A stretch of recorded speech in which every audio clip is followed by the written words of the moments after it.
எல்லோருக்கும் வணக்கம். இந்த வீடியோ முழுவதும் பாருங்கள். உங்களுக்கு பிடிச்சிருந்தா லைக் பண்ணுங்கள், ஷேர் பண்ணுங்கள், சப்ஸ்கிரைப் பண்ணுங்கள். பசங்களை ஸ்கூலுக்கு அனுப்பிட்டு 9 மணிலேருந்து 12 மணி முடிய நான் என்ன வேலை செஞ்சேன்னு பார்க்கலாம். வாங்க வேலை செஞ்சுட்டே பேசலாம். வீடியோக்குள்ளே போகலாங்க. வறுமையில் வாழும் பணக்காரன். நம்ம சின்ன வயசில் எவ்வளோ சந்தோஷமாக இருந்திருப்போம். நான் எதுக்கு அப்படி சொல்கிறேன்னா, நான் சின்ன வயசில் எங்கள் வீட்டில் அவ்வளோ வசதிலாம் கிடையாதுங்க. ஃபேனு, டிவி, கட்டிலு எதுவுமே கிடையாது. எங்கள் ஊரில் பொது டிவின்னு ஒன்று இருக்கும். அங்கே போய் தான் படம் பார்ப்போம். அந்த நாள் என்னால் மறக்கவே முடியாதுங்க. சண்டே ஆயிடுச்சுன்னா படம் பார்க்க இடம் பிடிப்போங்க. என்னோடய ஃப்ரெண்ட்ஸ்லாம் சேர்ந்து துண்டு போட்டுலாம் நாங்கள் இடம் பிடிப்போம். அதெல்லாம் இப்போ நினைக்கும் போது எனக்கு அவ்வளோ ஒரு சந்தோஷமாக இருக்குது. எங்கள் ஊரில் பெரிய வீட்டில் தாங்க டிவி வச்சுருப்பாங்க. காசு கொடுத்து தான் டிவி பார்ப்போம். 50 பைசா, ₹1 அந்த மாதிரி காசு கொடுத்து தான் நாங்கள் டிவி பார்ப்போம். எங்கள் வீட்டில் கரண்ட் கிடையாது. எங்கள் அம்மா 6 மணிக்கெலாம் சமைச்சு முடிச்சுருவாங்க. 6 மணிக்கெலாம் சமைச்சு முடிச்சு நாங்கள் 7 மணிக்கெலாம் சாப்பிட்ருவோம்.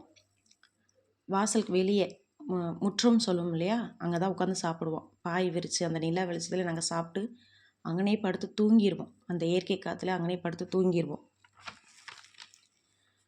ஃபேன் எல்லாமே அப்போ தூக்கம் வந்துச்சு. இப்போ இருக்கிற இத்தனை வகையான சாப்பாடும் அப்போ கிடையாது. எங்கள் வீட்டில் சமைக்கிறதாங்க சாப்பாடு. அதுதான் நாங்கள் சாப்பிட்டு வளர்ந்தோம். ஆனால் இப்போ நம்மக்கிட்ட எல்லாமே இருக்குது. டிவி, ஃபேனு, கட்டில் எல்லாமே இருக்குது.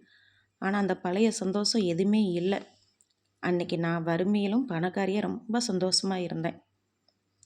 ஆனால் இன்றைக்கி எல்லாமே இருந்தும் நான் வறுமையில் தாங்க இருக்கேன். சிக்கன் கிரேவி செய்யலாம். தேங்காய், சோம்பு, கிராம்பு, பட்டை, இஞ்சி, பூண்டு, அன்னாச்சி பூ இதெல்லாம் சேர்த்து நம்ம நல்லா பேஸ்ட் மாதிரி அரைச்சிக்கிடலாங்க. வெங்காயம் எண்ணெய் ஊற்றி எண்ணெய் காஞ்ச உடனே வெங்காயம், தக்காளி, உப்பு போட்டு நல்லா வதக்கிடலாம். தனி மிளகாத்தூள், சீரகத்தூள், மஞ்சத்தூள், கொஞ்சம் குழம்புத்தூள் சேர்த்து நல்லா வதக்கி விட்டுக்கிடலாங்க. சிக்கனை 3 விசில் உப்பு மஞ்சத்தூள் போட்டு 3 விசில் போட்டு நம்ம வேக வச்சு தனியாக வச்சுருக்கோம். அதையும் சேர்த்துடலாம். அரைச்ச தேங்காய் விழுது நம்ம சேர்த்துக்கிடலாங்க. அது நல்லா வதக்கி விட்டுறலாங்க.